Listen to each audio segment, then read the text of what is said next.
What's up, everybody? Welcome to another edition of Mile High Hockey. Really excited to be joined by my good friend Drew Spevak once again today, executive producer at Denver Sports 104.3 The Fan. And Drew, another day, another Gabriel Landeskog update. He skates hard at practice on Monday, and then Jared Bednar drops a little bit of a bomb after practice and says Gabe's not only going to travel with the team now, but he's going to skate with them as well. Where do you stand on if this is building toward a comeback for the Avalanche captain? Will, I have done a complete 180 on this entire Gabe situation because I have said from day one all along, I never thought he was going to play hockey again. And when you go back and you watch the documentary on TNT and you see the step-by-step process and, his inability to just even walk up a stair and watch that, you're like, how in the world is this dude ever going to play again? It just seems like a complete impossibility.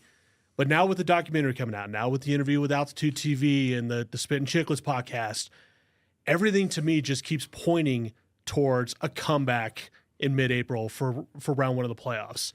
And I never thought I would say that, but everything we see with it, and then watching that video yesterday and seeing the way he's skating, the way he looked, then Bednar saying he's going with the team, he's going to do a little bit of practicing and stuff like that.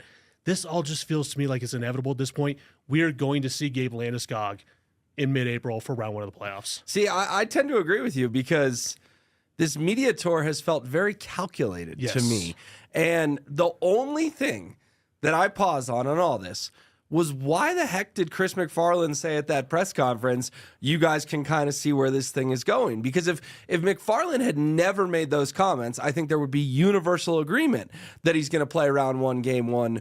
What was the GM doing in all of this? And if you're Gabe Landeskog, are you a little annoyed that you had this perfect plan, so to speak, and the only reason people are still doubting it is because the general manager went in front of a microphone and basically told everyone you weren't coming back this year? Well, it's what he said, and it was kind of the way he said it to me, too.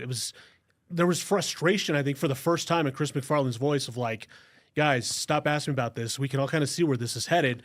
Now, maybe he was just trying to downplay it and say, yeah, he's not coming back for the regular season, but you can all see that this is headed towards a postseason comeback. I don't know. The whole thing it kind of rang bizarre, but everything about this to me, like that documentary, I have a feeling that the way it was set up, it was like, all right, it's a 5-step, 5 episode process here. And once we get to that fifth episode, it's going to be kind of like a Michael Jordan, like, hey, I'm back. Right. Here it is. But I didn't understand the logic of Chris McFarland. And I always wonder, too, like, how do the Avalanche feel about this, like, media tour? Because it's a very kind of anti-hockey thing to do. Hockey's always about the team. This with Gabe Landeskog, and I'm not saying that this is a bad thing at all. This is more of about a kind of look at me type thing. Like, look at me. Look how hard I'm working to make sure that I can come back from this whole thing. It's just the whole dynamic is very interesting. But in my head, I keep going back to this is all just leading towards, hey, he's coming back. Yeah, and you're right. It does feel very calculated in a sense, and that doesn't feel like the hockey way. I get you, but I think Gabe's very online, and I've said that before on this podcast, that Gabe sees all the noise and the haters and it's time to retire, et cetera, et cetera. Like, Gabe Landeskog has a sterling reputation, and he is doing everything in his power to protect that and show everyone how hard he is working. All right, I love having you on the show because Mike Evans is great, obviously, but I think maybe you know this roster more than anyone in the building. So the question becomes, Drew, if Gabe Landeskog gets back for round one, game one, who's the odd man out? Like, some true puckheads here will be like, wait a second, is he better than everyone on the third line and everyone on the fourth line? No one's saying Gabe's coming back to the first line. We get it. But you tell me, who's going to be the guy who gets his sweater taken away on game night, and is it fair to bring Gabe Landeskog back for player X? That, to me, is where this whole thing kind of gets even more interesting, because you look at a guy in Gabe Landeskog, as great as he was, we're 3 years removed from his last game in an Avalanche sweater. So are you going to tell me that a guy who's not played in 3 years can come into the lineup and take Joel Kiviranta's spot on the third line and be better than him right now? I'm not convinced that that's true. Right. And if you're Parker Kelly on the fourth line on that left wing, who almost single-handedly won the game for them Friday night in Calgary with 2 goals, is he a better option than Gabe Landeskog in this lineup right now? He probably is. Now, I know it's a third line, fourth line situation. A lot of these guys can be kind of interchangeable, But with the chemistry that these guys have built over the last couple weeks, I'm not totally sure that from a hockey perspective, it makes sense to put a guy who hasn't played in 3 years right in this lineup in the bottom 6. Because you got to remember, too, if you take one of these guys out, is Gabe going to play on the penalty kill? Kivi Ranta, Logan O'Connor, Park Kelly, these guys play on the penalty kill. Right. I don't think Gabe Landeskog is going to go out there and kill penalties in the first round of the playoffs. Maybe I'm wrong, but I just don't understand kind of where he's going to fit into this roster as it's currently constructed and with the chemistry that they built especially since the trade deadline. Yeah, and it's interesting because 3 months ago, if we were having this conversation, we'd be like, of course, Gabe can come play. Right. But Chris McFarland made 9 trades this season, and the Avs are a lot deeper now than they were 3 months ago. So the Bears monitoring for sure. And you're right, Joel Kiviranta, Logan O'Connor, Parker Kelly, someone is going to get their jersey taken. And it'll be great to have the captain back, don't get me wrong, but you do feel for the guy who's a healthy scratch because of that. Let's transition to what happened Sunday at Ball Arena. I was there. Mikko Rantanen makes his return. Very emotional. So much happened in this game, Drew. So first of all, there's a 1,000-point ceremony for Nathan MacKinnon pregame. They bring out Andrew Cogliano. They bring out Gabriel Landeskog. And meanwhile, the Stars starters are on the ice. Mikko Rantanen is over with his teammates, and at the very end, there's stick taps for MacKinnon. No one on the Stars stick taps, but I'm watching Mikko like a hawk from the press box, and he does a couple stick taps and skates off, and I'm like, imagine what that guy is thinking right now. Then they do the tribute video in the first period, and I'm telling you guys, may not have heard it on TV. He got booed. There was a handful of moose. There was a lot of cheers, but there was boos to the point where he is so emotional during this tribute video, and you are hearing boo, and it's like, whoa.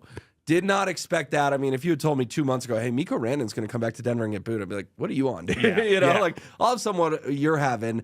So much to unpack from the Moose's return. The Avs win 4-3 in overtime.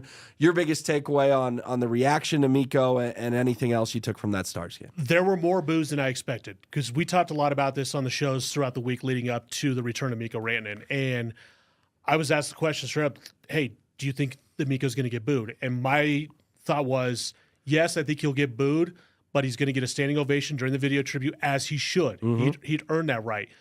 But when he assisted on that first goal before the video tribute, there were a lot more boos than I actually expected there would be. And it had to be just kind of an awkward situation. And I understand that from the perspective like, hey, don't boo Mikko Rantanen. Look what he's done for this franchise. And that's all well and good and all. But I think now we finally got some closure on this entire thing of, all right, he's played here. He got his video tribute. Now we're going to see this guy maybe 7 times come April and early May, however long the series goes. We're going to see a lot of Mikko Rantanen over the next couple of years. But I think one thing has become abundantly clear for me throughout this whole kind of back and forth that we've seen from Mikko and everything that he said on, Saturday before practice or after practice, is that the Avs were pretty clearly okay with letting Mikko walk in this entire thing. And I don't want to, and it's kind of, I think it's bad for Mikko because he kind of comes off as the bad guy in this whole thing, and I don't think he should. I don't think he was a bad guy at all, but I think the Avs pretty much drew a line in the sand and said, all right, here's what we're willing to offer you. You either take it or leave it. If you don't take it, we're okay moving on from you because we know that we need to add more depth to this roster in order to compete for a Stanley Cup. Because you got to remember, as great as Mikko's been, this team has gotten out of the second round one time with Mikko Rantanen. Yes, they hoisted a cup with it, but it was clear watching this team throughout the season, they needed to add more depth. And the only way you were going to do that was to be able to trade Mikko Rantanen and go out and add a Martin Etches, a Jack Drury. Then you go out and get Brock Nelson. So you add a lot of these other guys that you wouldn't have been able to do if you had Mikko on this roster. So I think all in all, this ended up being a net positive for the Avalanche. As bad as it kind of seemed, it ends up being a good thing for this team. Yeah, they're definitely a better team now than they were on January 23rd. And I was one of the biggest critics of the trade, but the reason was I said, but I want to see what happens in the next 6 weeks. And that always gets lost in the shuffle. People say, you're a Mikko guy. You vilified McFarland. I said, no, I didn't like the trade at the time, but I was willing to see what happened in the next 6 weeks. And I agree with you. They got better. Charlie Coyle, Ryan Lindgren, Brock Nelson, et cetera, et cetera. So, yeah, it was just fascinating on Sunday. And you're right.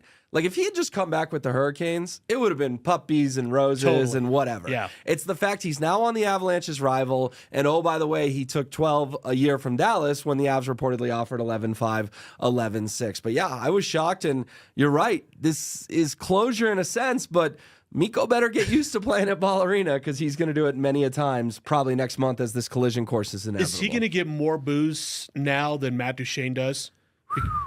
But Duchene got booed hard because it was funny. You look down, and every time, if it was 95 or 96, they were both getting booed every time they touched the puck. Yeah, it's crazy. It's going to be fun to watch because it's just going to be if we're playing the Stars, it means we're playing meaningful hockey, and that's a good thing all in all. It's going to break our hearts when Mikko inevitably does something either this year, next year, whatever, that causes the Avalanche to lose a game of importance. But you know what? At the end of the day, good for Mikko. Got his money. He's in a happy place now. And even better for the Avalanche because they are in a better position as a team to go out and try and win a Stanley Cup this year. Yeah, I think he'll be in a happy place eventually. I don't know if he's quite I think he's still stunned the whole thing I think happened. he is too. Yeah. And I think everything that we've seen and heard lends credence to all the stuff of like he was truly shocked by this trade and everything that went down with it and how it all went down. And it's understandable that he was shocked by the trade, but it kind of also tells me that, hey, your agent probably didn't do a very good job of either communicating with you or communicating with the Avalanche if you were truly shocked by this trade. So, I don't know. The classic overplayed his hand, Yeah. that's for sure. All right, the Avalanche will begin a Canadian road trip in Toronto tomorrow night, and we will be back on Thursday for another edition of Mile High Hockey.